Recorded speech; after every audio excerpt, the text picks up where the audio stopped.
it's Maya, your part-time movement scientist in training and part-time athlete.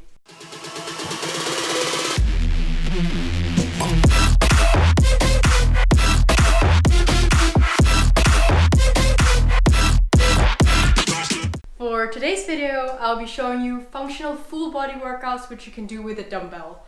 Well, 2 dumbbells actually. And with functional, it means that these exercises will work all of your muscles and will help you prepare for activities that you do in daily life. For today's workout, we have thrusters, alternating single arm snatches, Romanian deadlifts, Russian dumbbell swings, goblet squats, dumbbell step-ups, Bulgarian split squats, Renegade rows, and finally dumbbell bent over rows. You can do each exercise for 3 sets and between 10 to 12 reps. So are you ready for the workout? Let's go!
Whew, 3 sets. Now, just finished the workout and I feel all the muscles in my body right now. Now, that was the end of the workout, and if you liked it, please give it a big fat thumbs up and also comment down below what you'd like to see more from me, and I'll see you in my next video. Bye!